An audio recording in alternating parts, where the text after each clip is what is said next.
খুঁটিনাটি রান্নাবাটি কুকিং চ্যানেলে আপনাদের সকলকেই আবারও একবার স্বাগত জানাই। আজকে বানিয়ে নেব ফুলকপির সবজি। আমি ফুলকপিটা আগের থেকে হলুদ জলে ভাপিয়ে নিয়েছি এবং একই সঙ্গে রান্নার সুবিধার্থে গুলোকেও সেদ্ধ করে নিয়েছিলাম। চলুন এরপরে বাকি রান্নাটা আপনাদের সঙ্গে শেয়ার করে নিচ্ছি। হাই ফ্লেমে প্রথমেই কড়াই বসিয়ে দিলাম, তাতে দিয়ে দিলাম পরিমাণ মতো সরষের তেল। পাঁচফোড়ন ছড়িয়েই দিয়ে দিলাম ফুলকপি এবং আলু। এরপর একটু নাড়াচাড়া করে আলু এবং ফুলকপি কিছুক্ষণের জন্য ভাজা ভাজা করে নিচ্ছি। যেহেতু নিত্যদিনের সবজি তো তাই চেষ্টা করি রান্নাতে খুব অল্প পরিমাণ তেলের ব্যবহার করার, তাই এখানে তেলের পরিমাণটা কম রেখেই সবজিটা কষিয়ে নিচ্ছি। ফুলকপি এবং আলুর মধ্যে অল্প অল্প কালার আসা শুরু করে দিয়েছে, তাই এবারে সেটাকে কড়া থেকে তুলে রেখে নিলাম। এবার ওই একই কড়াইয়ে দিয়ে দিলাম আরও অল্প পরিমাণ সরষের তেল। এরপর মশলাটা বানিয়ে নেব। এই জন্য প্রথমেই আমি দিয়ে দিলাম কেটে রাখা পেঁয়াজ এবং টমেটো। আলতো হাতে নাড়াচাড়া করে পেঁয়াজ এবং টমেটোটা ভেজে নিচ্ছি।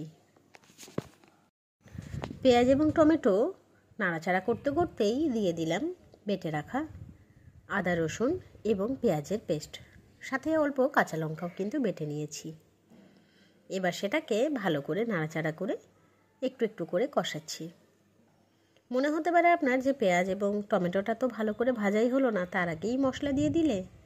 হ্যাঁ, এটারও একটা কারণ আছে। এতে কিন্তু রান্নার সময়টা একটু কম লাগে।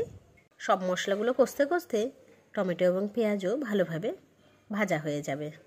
এরপর দিয়ে দিচ্ছি পরিমাণ মতো হলুদের গুঁড়ো এবং একই সঙ্গে স্বাদ মতো লবণ দিয়ে ভালোভাবে সমগ্র মশলাটা আবারও কষিয়ে নিচ্ছি। নাড়াতে নাড়াতে মশলার মধ্যে কিন্তু জল প্রায় শুকিয়েই এসেছে। এরপর দিয়ে দিলাম অল্প পরিমাণ শুকনো লঙ্কার গুঁড়ো, একটুখানি মিট মশলা। এবার নাড়াচাড়া করে সমগ্র মশলাটাই একটু কষিয়ে নিচ্ছি। তবে যেহেতু রান্নাতে তেলের পরিমাণটা ছিল অল্প, তাই কষাতে গিয়ে কড়াতে কিন্তু লেগে যাচ্ছে।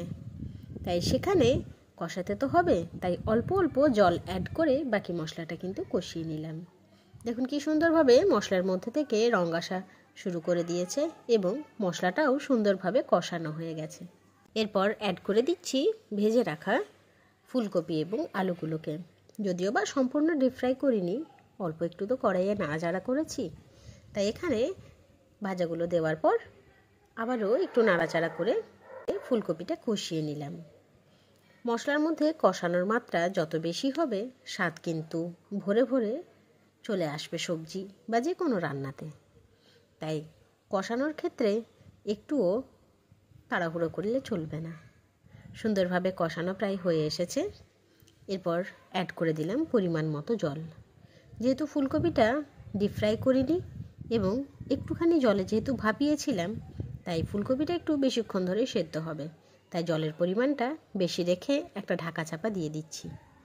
এরপর সুন্দরভাবে ধীরে ধীরে ফুলকপিটা সেদ্ধ হোক। প্রায় 5 থেকে 7 মিনিটের মতো হাই ফ্লেমে ফুটিয়ে নিলেই কিন্তু ফুলকপিটা নরম হয়ে যাবে। এরপর ঢাকা খুলে একটু নাড়াচাড়া করে নিচ্ছি এবং দিয়ে দিলাম ওপর থেকে একটু শাহি গরম মশলা। এখানে আপনি চাইলে ঘিয়ের ব্যবহার করতে পারেন, আমি সেটা দিইনি, কারণ বাড়িতে অনেকেই আছে যারা আর কি ঘিটা খায় না। তবে এখানে ঘিয়ের ব্যবহার করলে স্বাদ কিন্তু আরও বেশি আসতো।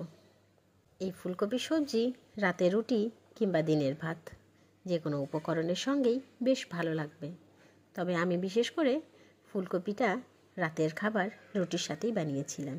এরকম সুন্দর সুন্দর রান্নার ভিডিওস দেখার জন্য অবশ্যই আমার চ্যানেল খুঁটিনাটি রান্নাবাটিকে সাবস্ক্রাইব করতে ভুলবেন না।